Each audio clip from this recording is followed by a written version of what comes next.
ఇక ధాన్యం కొనుగోలు సరిగా జరగట్లేవు, రైతులు తీవ్రంగా ఇబ్బందులు పడుతున్నారు. రోజుల తరబడి, వారాల తరబడి అక్కడ ధాన్యం రాసులు పోసుకొని ఇబ్బందులు పడుతున్నారని స్వయంగా కాంగ్రెస్ నాయకులు, కాంగ్రెస్ ప్రభుత్వంలో ఉన్నటువంటి వాళ్ళు కూడా మాట్లాడుతున్న పరిస్థితి. కానీ అధికార యంత్రాంగం ఒకటి చెప్తుంది, ప్రజాప్రతినిధులుగా ఉన్నటువంటి వాళ్ళు ఒకటి చెప్తున్నారు.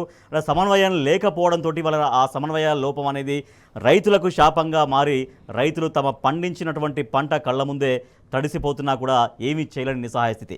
రైట్, సాంబశివరావు, మనం చూస్తున్నాం ఇప్పుడు అంటే హన్మకొండలో జరిగినటువంటి రివ్యూ మీటింగ్లో కూడా అధికారులు ఒకటి చెప్తున్నారు, మంత్రులు ఒకటి చెప్తున్నారు, ఎమ్మెల్యేలు ఒకటి చెప్తున్నారు. అంటే ఎమ్మెల్యేలు నిజంగా ఇక్కడ సమస్యలు ఉన్నాయని గుర్తిస్తున్నారు, కాంగ్రెస్ ప్రభుత్వంలో ఉన్న వాళ్ళు కూడా చెప్తున్నారు ఎస్ సమస్యలు ఉన్నాయి, రోజుల తరబడి అక్కడే వెయిట్ చేస్తున్నారు, అయినా కూడా ఆ సమస్యలు తీర్చలేకపోతుందనేది. సో ప్రభుత్వమే అంగీకరించిన తర్వాత కూడా ఈ రైతుల సమస్యలకు పరిష్కారం దొరుకుతుందా లేదన్నటువంటి మరొక సందేహం కూడా మనకు కనిపిస్తూనే ఉంది. సమన్వయ లోపంతో పాటు ఇక్కడ ప్రభుత్వ నిర్లక్ష్యం స్పష్టంగా కనపడుతుంది. ఎందుకంటే ప్రభుత్వానికి కొనాలనేటువంటి ఉద్దేశం ఉంటే కనుక అన్ని సమకూరుతాయి. ఎందుకంటే ప్రభుత్వం తలుచుకుంటే జరగదంటూ ఏది ఉండదు. గన్ని బ్యాగులు అందుబాటులోకి వస్తాయి, లారీలు అందుబాటులోకి వస్తాయి. ఐకేపీ సెంటర్లలో నిర్దేశించినటువంటి లక్ష్యం ప్రకారం ఐకేపీ కావచ్చు, డిఆర్డీఏ కావచ్చు, డిసిఎంఎస్ కావచ్చు, ఏ కొనుగోలు కేంద్రం అయినా సరే నిర్దేశించినటువంటి లక్ష్యం ప్రకారం కొనుగోలు జరుగుతుంది.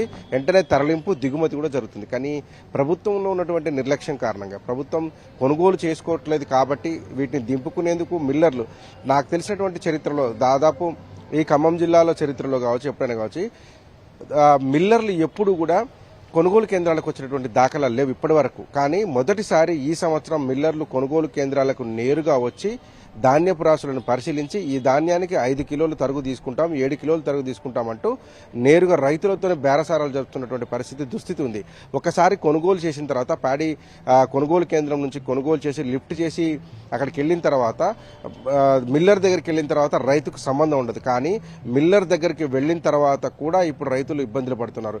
ఆ లాట్ నెంబర్ ఎవరిది, ఆ లాట్ ఉన్నటువంటి రైతు ఎవరనేటువంటి అంశాన్ని గుర్తించి ఆ రైతుకు నా తేమ శాతాన్ని తీసుకొచ్చే పర్లేదు. కానీ మొత్తం లారీని, ఆ లారీలో ఉన్నటువంటి మొత్తం ధాన్యాన్ని 10 మంది రైతులు ఉంటే 10 మంది రైతులు, 5 మంది ఉంటే 5 మంది రైతులకు సంబంధించినటువంటి ధాన్యం మొత్తాన్ని అదే లెక్క కట్టి దానికి తరుగు తీస్తున్నారని చెప్పి రైతులు వాపోతూ ఉన్నారు.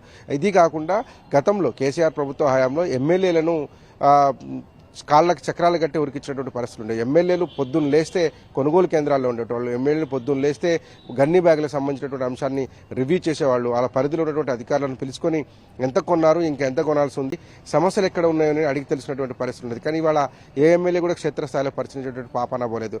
రైతులు చెప్తున్నారు, ఈ జిల్లాలో 3 మంత్రులు ఉన్నారు, ఒక మంత్రి కూడా మా పంట నష్టం జరిగింది అనేటువంటి పరిశీలన చేయలేదు సార్, మా ధాన్యం రాష్ట్రాల దగ్గరకు వచ్చి చూడలేదు, ఇంతమంది మంత్రుల నుండి ఓట్లేసి గెలిపించుకుంటే ఏం లాభం సార్, కనీసం మేము కష్టాల్లో ఉన్నప్పుడు మా పంట అంతా కూడా తడిసిపోయి నీళ్ళలో దేవేసుకున్నటువంటి పరిస్థితులు ఉన్నప్పుడు రైతులు ఇంత అగాధంలో ఉన్నప్పుడు మంత్రులు పరిశీలించకపోవడం ఏంటి సార్ అంటూ కూడా రైతాంగం ఏడుస్తూ సోషల్ మీడియాలో పెడుతున్నటువంటి పరిస్థితి కనిపించింది.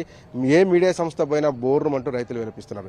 ఇంత దారుణమైన పరిస్థితికి అనేకమైనటువంటి కారణం, కర్నూలు చావుకు 100 కారణాలు అన్నట్టుగా ఇదంతా సెటప్ అయినటువంటి వ్యవస్థే. ప్రతి సంవత్సరం కూడా ఎక్కడ కొనుగోలు కేంద్రం ఉంటుంది, ఆ కొనుగోలు కేంద్రాన్ని ఎవరు నిర్వహించాలి, అక్కడ నుంచి ఏ మిల్లర్లకు ధాన్యం కేటాయించాలి అనేటువంటిది ఒక షెడ్యూల్ ఉంటుంది. ఆ షెడ్యూల్ని యథావిధిగా ఇంప్లిమెంట్ చేస్తే చాలు. ప్రభుత్వం ఇంప్లిమెంట్ చేస్తే ఖచ్చితంగా అదే మిల్లర్ తీసుకుంటాడు, అదే మిల్లరు రైతు కూడా పేమెంట్ చేస్తారు, లేకపోతే రైతులే ఆ కొనుగోలు కేంద్రం దగ్గరికి వెళ్ళి వాటిని అమ్ముకునేటువంటి పరిస్థితి ఉంటుంది. కానీ ప్రభుత్వం ఈ మిస్ మ్యాచింగ్ చేయడం వల్ల, ఆ అధికారుల మధ్య సమన్వయం లేకపోవడం వల్ల, ప్రభుత్వం దాన్ని సీరియస్నెస్ తీసుకోకపోవడం వల్ల రైతులు ఇబ్బంది పడుతున్నారు. ప్రభుత్వం చేసినటువంటి నిర్లక్ష్యమైనటువంటి మోసపూరితమైన విధానం వల్ల కన్నీరు మున్నీరుగా వెలిపించేటువంటి పరిస్థితి రైతుకు దాపురించింది. Right, okay Sambasivarao.